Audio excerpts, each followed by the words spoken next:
This is the Voice of Early Childhood podcast.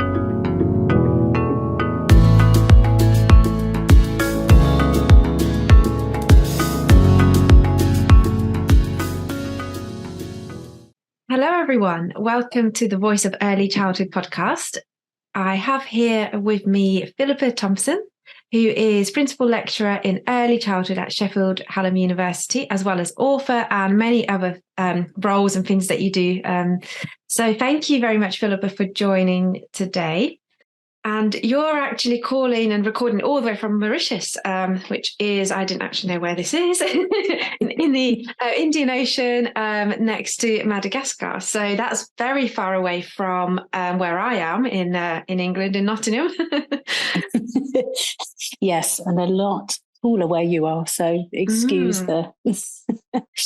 I'm sitting here. and you've just been for a run as well, and so you're all like lovely, like be active and in the sunshine. Yes, and hence thinking, oh, this is going to be a sound recording and then being taken as press. So I just apologise to everybody. Oh God, no, you look lovely. Thanks. So, actually, tell us a little bit about what you're doing there in Mauritius, because it's not just a holiday, is it?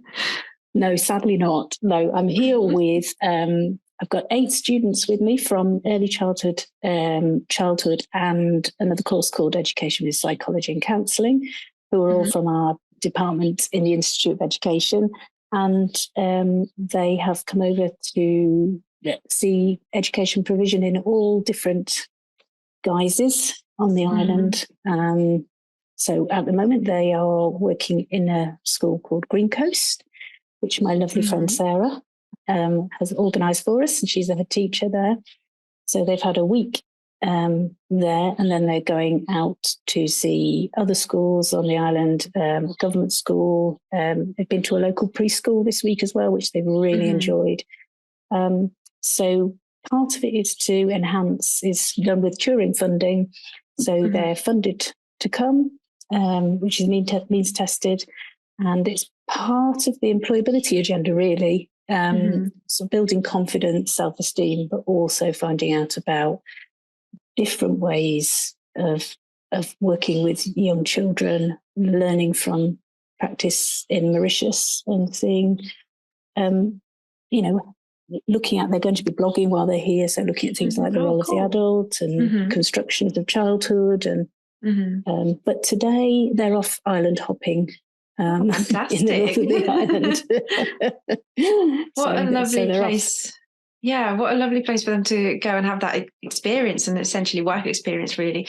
And it's just so fantastic to have that opportunity, isn't it? That international perspective of early childhood and all these insights and that practical experience, not just kind of, sitting back and looking and reading about what other countries do and their practice, but really being able to have that comparison, that first-hand comparison.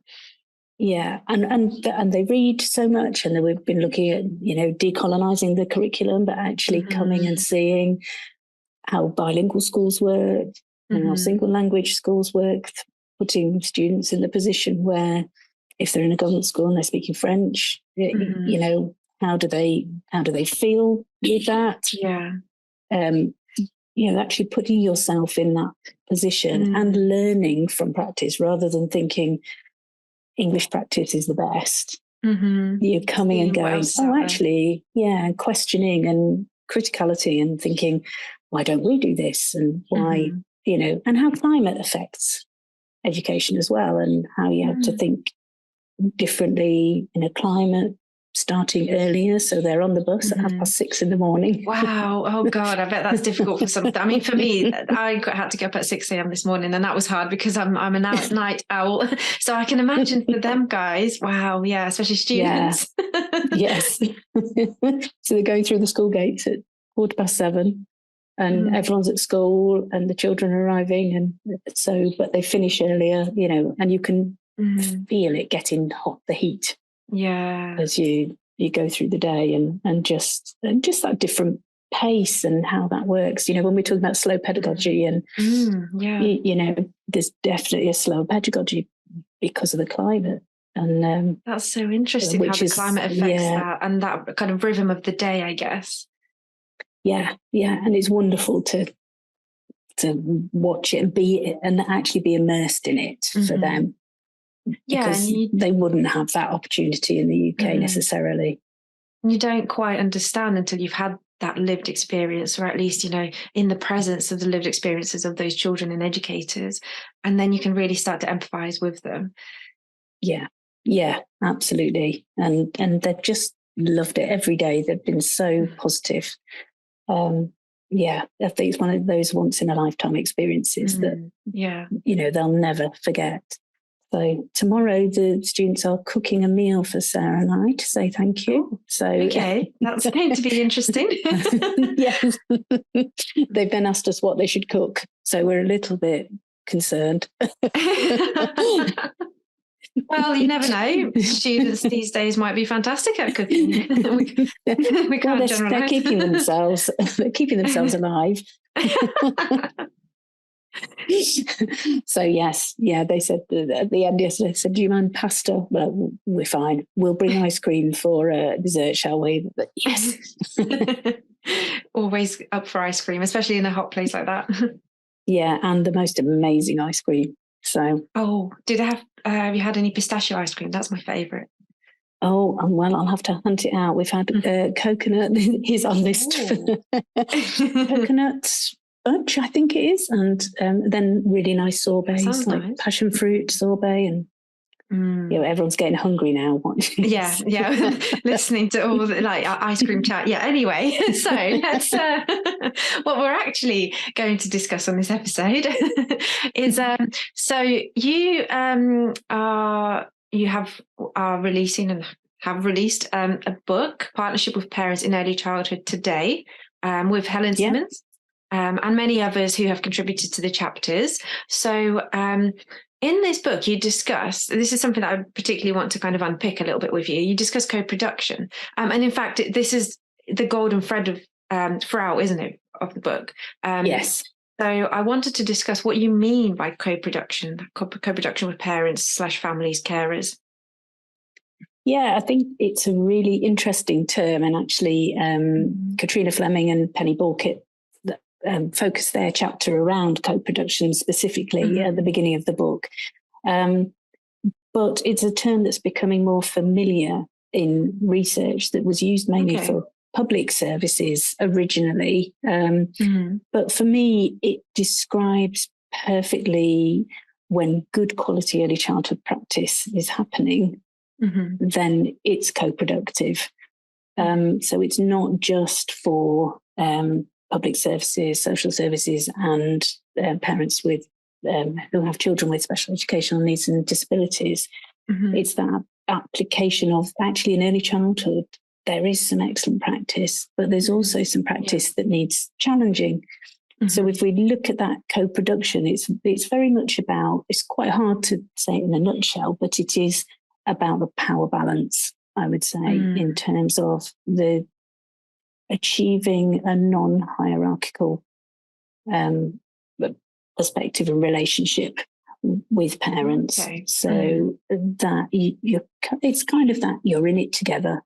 So that, because we often use that word partnership, but there's always there's different terms. When you look at all the literature around working with parents, there's the working with parents, there's the partnership with parents. There's all sorts of political agendas in there, I think. Rather than, the teacher or the practitioner are based as the expert, and the parents are, there to do what the practitioner wants to give them, and what they're helping out in the classroom, kind of coming to parents' evenings, that sort of aspect. Whereas that doesn't describe some of the early childhood practice that I see, where there's really strong relationships, and parents have a voice within, and then they also feel that their child has a voice within the setting because of that. So there's lots of aspects to it that are unpicked throughout the book. Like you say, it's the golden thread throughout the book. but the term is unpicked. The potential of co-production is unpicked in one of the chapters by Katrina and Penny to give those reading the book that real core understanding of where it comes from, really, and how it's applied. Yeah, I think it's so vital to give parents a voice. And this is such a big, I'm so glad that we're talking about this and that you have put this book out, because it is something that I've recognised from the work I've done with educators in the sector and the conversations I've had with many kind of academics and other people, that parents are not kind of involved enough in the setting in early childhood, but not because kind of they don't want to be. There's this reminding me of that term, hard to reach parents, that we've really moved away from the last few years, I guess. And this is something that actually we picked up briefly with Wendy Kettleborough on one of the other episodes. And for me, it's just so important to involve them. And that's why, I guess, on my platform, I try to avoid saying the early childhood sector, because it's not just kind of that education sector, it's the early childhood community, and just involving anyone and everyone that has anything to do with that stage of early childhood. And hence why I'm really trying to bring parents in and not isolate them through that language that's used, so they feel part of it and they can access, this free content, the articles and the podcast, and join in that conversation. And it's all about bringing people together that have that shared vision of supporting children. It doesn't matter if you work with children or if you are a family member or a carer. Yeah, absolutely. And it's about the whole community. Like you say, it's because it's not necessarily the same parent who brings the child. It can be extended family, it can be family friends, it can be, and that can be the child's routine. And it's really important that they feel part of that setting, whoever they are. It might be an older sibling, they may have an 18-year-old older sibling who's bringing them. So that kind of feeling part of that, you have a voice, that you're not just there to drop off and pick up, and that's your role, but that you can show an interest because you're knowledgeable about what's going on in the setting. Those conversations are so rich with the child when they're, that journey to and from is so important. It's often when the conversations happen. And also just, I think it grew from my work as a community teacher when I began to set up in different settings, similar area to Wendy, actually. And I began to have conversations with parents about, how do you feel about, when you go to parents' evening, whatever. They used to say, "Oh, I just nod. I don't understand what they're saying." When they get the child's records out, it was early days of EYFS, and they say, "I don't understand what they're talking about." So I just nod, and this is very, really well-meaning, good relationships that the practitioners had with the parents, but that hierarchy was still there. Those power dynamics are so obvious, aren't they? And it was, they didn't want to ask, and so they just asked they said, "I just ask if they're happy and if they've made friends." And then that creates this kind of feeling that all parents are interested in is if they're happy and if they've got friends. And that's enough. Whereas, and actually that is probably... It is the main thing, really. It was my focus when my son was going into school, but also I wanted to understand what he was doing. And unfortunately for me, I knew because I'd been a teacher and I could understand those. But it's like a foreign language. Record keeping, if we share it, and we're using, so we started to unpick all of those terms together and talk about it. And then their children were moving on to reception at the time. So we created a book about their child, but based on the record keeping from school, but gave it a home perspective. So we put photos in, we talked about schema, etc. And not just what do they enjoy, But, well, let's look at the, mathematical areas that they're measuring the children against in the record keeping. Right, what do you think? What do you see at home? And talk about what it means. And then the parents could have a voice in terms of, well, actually, they do this at home. This is, I didn't realise that was important. Yeah. I didn't realise they needed to know that at school or wherever. Oh, yeah, they do that. And so they took this to the reception meeting, the transition meeting, and both the practitioners and the parents said that there was a massive difference in that conversation because suddenly the power dynamic had changed. I suppose that's been my driving force for the book, really, was myself and Helen were talking about it and talking about marginalised families or who, some of the families that don't get talked about as such as my chapters on parents of children with anaphylaxis. We could never have, I'm sure there'll be questions about why aren't these families in here or why aren't they from this book? Yeah, you can't include absolutely everyone. Yeah. No. And it's looking, obviously who was willing to write a chapter in the book, etc. But there's certainly scope for another one, but it was about the todayness, the contemporary approaches and thinking about, so people who pick up the book and think, oh, partnership with parents, is this another book on partnership with parents? But actually inside we feel it's very different and it's quite challenging to people's thinking but we don't make any apologies for that. I guess it's about saying, well, have you really thought about your unconscious bias and the power dynamic, etc.? Are you really co-productive? Or are you still seeing yourself, and do you feel challenged by parents asking you questions about the curriculum when actually are they just trying to find out, and the only source they've got is the internet or you? Yeah, this reminds me of a conversation I was having with a father the other day, and they were saying how they wanted to know where their child was at in terms of their kind of stage of development, but more so like where they should be at, I guess, in terms of, their age. And they actually had a response from the setting saying, well, rightly so, it doesn't matter, where they are at the age, it's just what is right for them. There's no need to compare, etc. But I think it's quite hard because parents really do want to understand what their children should, I guess not should be doing, they maybe see it as should be doing, where their children are expected to be, kind of according to typical development, and not in a way of pressuring them to be at a certain stage at a certain age, but just that interest of child development.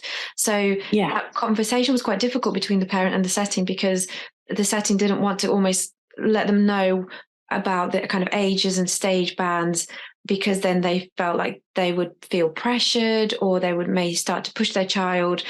But it's just getting that balance right, isn't it? About giving the parents or families or carers the kind of understanding of child development, but then not going into that zone of, the dreaded school readiness and really pressuring them.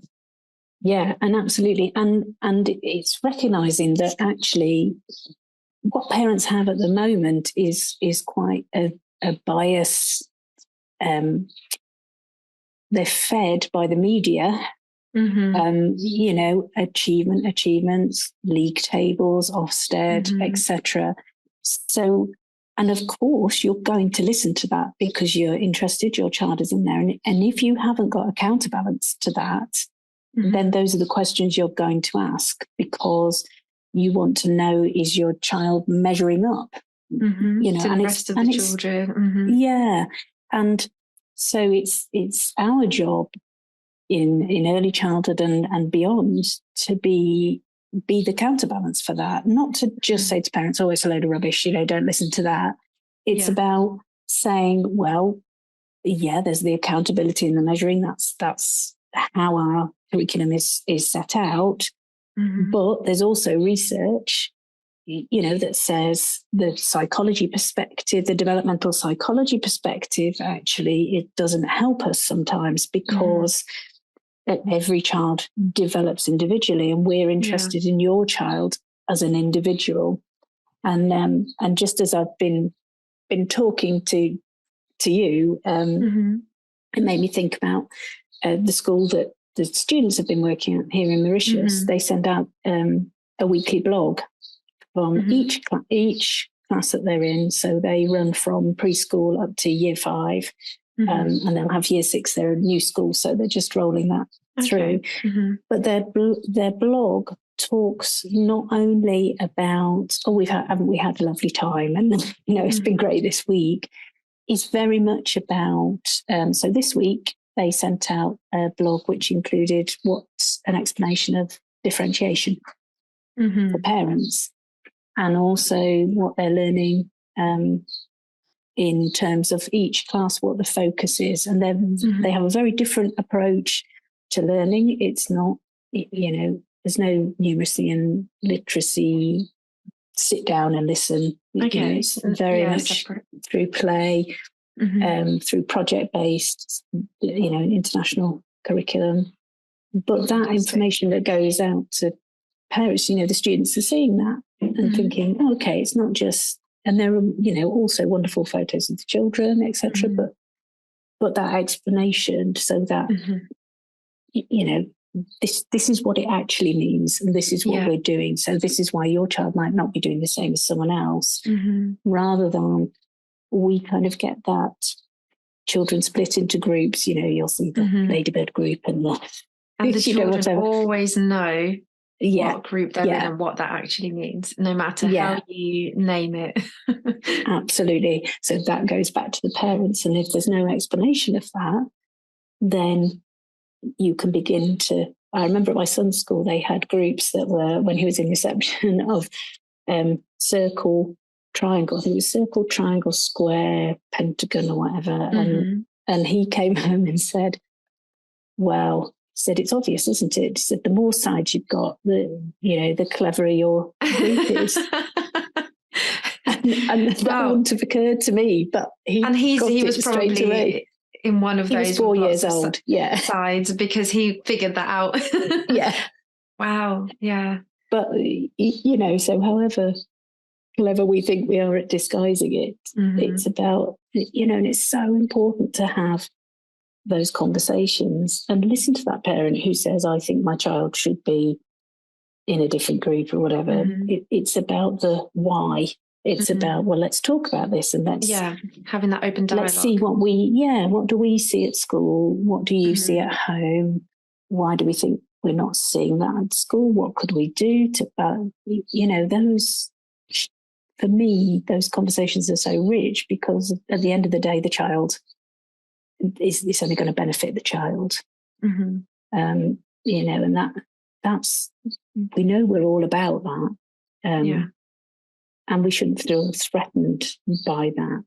But we also have to accept that people love to work with young children, but they don't necessarily have much training to work with adults. So that's it can be.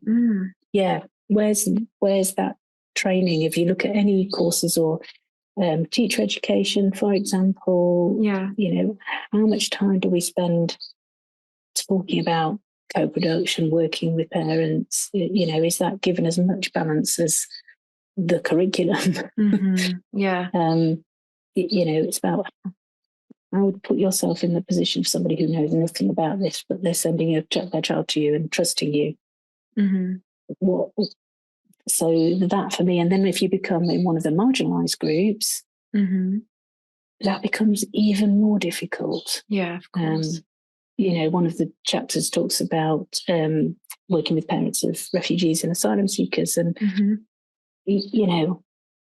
you've got to, that child just can't. There's a lot of trauma there. There's there's so many complications and challenges to unpick, and a lot of the time we talk about children with English as an additional language, for instance, or not their first language, and that's in itself, there's a lot to work with there. There's a lot of support needed, but the trauma side of things, that is, early as educators are not trained enough to be equipped to provide that kind of psychological, emotional, therapeutic support that is required.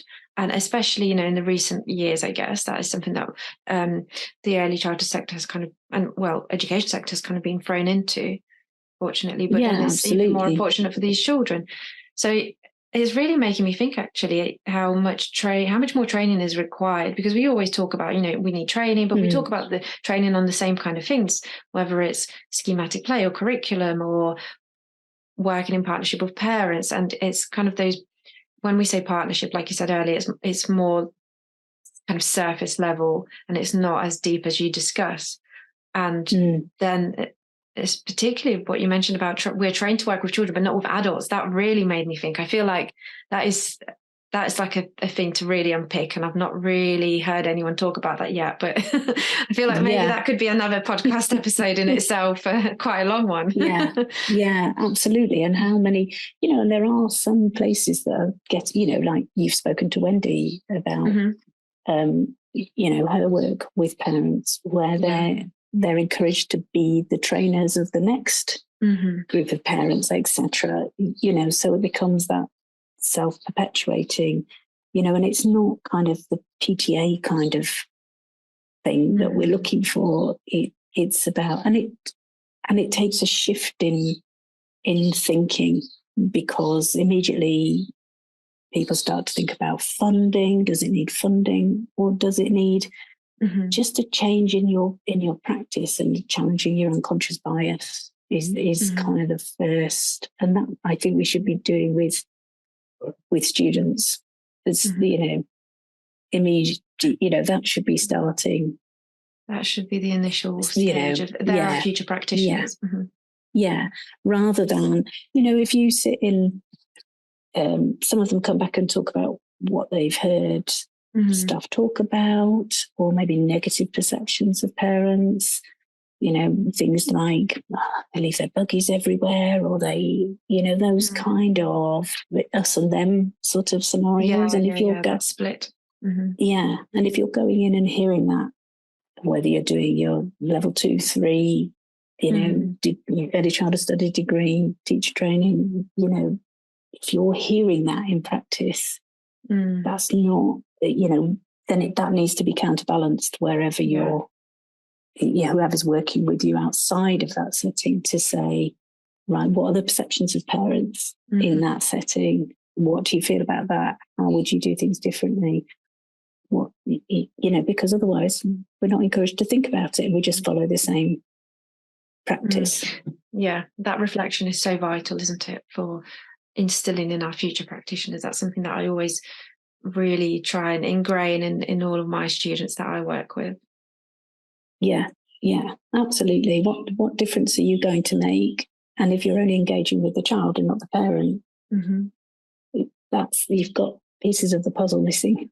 It reminds me of Bronfenbrenner's ecological systems theory, child at the centre, but then everyone else adding to that, and not just working separately with the child.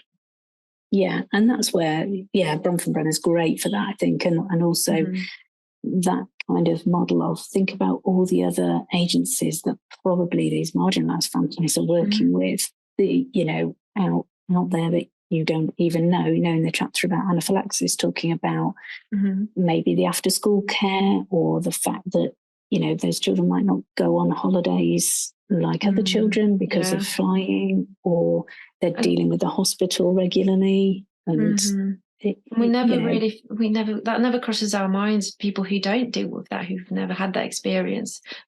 It just shows how much we are unaware and perhaps take it for granted, all the opportunities that we do have when we don't have to think about challenges like that.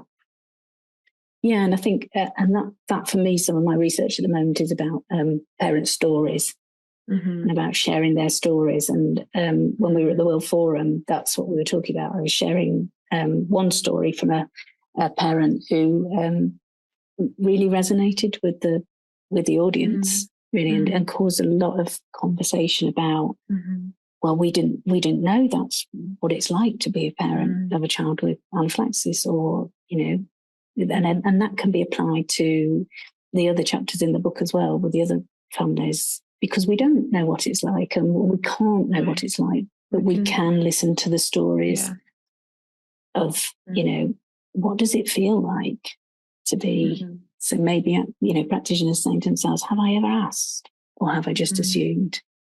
Or do I just medicalize that student, that child, because I see them as an allergy child? So I know what I need to do with an EpiPen. I know what to do with the food. I've got a list of their allergies, all really important things.